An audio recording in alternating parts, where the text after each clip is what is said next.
ఎక్కడా కూడా పోలీసులు భద్రతాపరంగా సరైనటువంటి చర్యలు తీసుకున్నటువంటి పరిస్థితులు కనిపించట్లా. దేశంలో ఎక్కడైనా ఏ రాష్ట్రంలో అయినా కూడా పోలీసులు చట్టాలను అనుసరించి వాళ్ళు ముందుకు సాగుతూ ఉంటారు సహజంగా. కానీ ఈ రాష్ట్రంలో మాత్రం కూటమి నేతల ఆదేశాలను తూచా తప్పకుండా వాళ్ళ ఆదేశాలను అమలు చేయడం కోసమే ఈ రాష్ట్రంలో పోలీసు వ్యవస్థ పనిచేస్తున్నటువంటి పరిస్థితులు కూడా కనిపిస్తూ ఉన్నాయి. నేను ఒకటే సూటిగా చెప్పదలుచుకున్నా, ప్రభుత్వాలు వస్తూ ఉంటాయి, పోతూ ఉంటాయి, మారుతూ ఉంటాయి. కానీ వ్యవస్థలో శాశ్వతంగా వ్యవస్థలు ఈ రాష్ట్రంలో కాదు దేశంలోనే డాక్టర్ బిఆర్ అంబేద్కర్ గారు రచించినటువంటి రాజ్యాంగ స్ఫూర్తి వల్ల వ్యవస్థలు సక్రమంగా పనిచేయవలసినటువంటి పరిస్థితులు ఉంటాయి.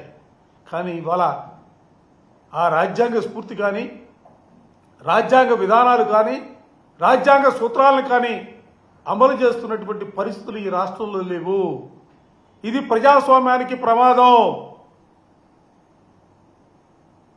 ఇటువంటి పరిస్థితుల్లో నేను మరోసారి అధికారులందరికీ కూడా సూటిగా చెప్తా ఉన్నా, ఇవాళ ఏదో అధికారం ఉందని, ఆ ప్రభుత్వం అధికారంలో ఉందని ఆ ప్రభుత్వానికి సంబంధించినటువంటి నేతలు చెప్పుకుంటూ పోతే భవిష్యత్తులో తప్పనిసరిగా తిరిగి వైఎస్ఆర్ కాంగ్రెస్ పార్టీ అధికారంలోకి వస్తుంది. ఆ అధికారంలోకి వచ్చిన తర్వాత ఎవరైతే తప్పుడు విధానాలతో ముందుకు సాగుతా ఉన్నారో, కూటమి నేతల ఆదేశాలను ఎవరైతే అమలు చేస్తా ఉన్నారో వారందరికీ కూడా నేను తప్పనిసరిగా భవిష్యత్తుకు సంబంధించి చట్టం చూస్తూ ఊరుకోదు. చట్టం ముందు ఎవరైనా కూడా తప్పు చేసిన వాళ్ళు దోషులుగా నిలబడవలసినటువంటి పరిస్థితులు ఉంటాయి. దయచేసి దాన్ని దృష్టిలో పెట్టుకోమని చెప్పి నేను ఈ సందర్భంగా కోరుతా ఉన్నా. నేనేది ఒక్క సంఘటన గురించి మాట్లాడతలా.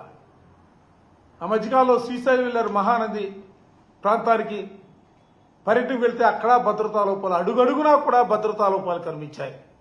నిన్నగాక మొన్న గుంటూరు మిర్చియాటికి వెళ్తే రైతుల్ని పరామర్శించడానికి రైతులకు మనోధైర్యం చెప్పడానికి వెళ్తే ఒక్క పోలీసు అధికారి కూడా ఆ ప్రాంతంలో మార్కెట్ యార్డ్కి సంబంధించినటువంటి ఆ చుట్టుపక్కల ప్రాంతాల్లో ఒక్క అధికారి కానీ ఒక్క పోలీసు కూడా లేనటువంటి పరిస్థితి. చివరికి వైఎస్ఆర్ కాంగ్రెస్ పార్టీ కార్యకర్తలే నాయకులే అందరూ కూడా మా నాయకుడికి సెక్యూరిటీగా రోప్ పార్టీలు పట్టుకుని ముందుకు సాగినటువంటి పరిస్థితులు కూడా మన కళ్ళ ముందే కనిపించినటువంటి పరిస్థితులు ఉన్నాయి.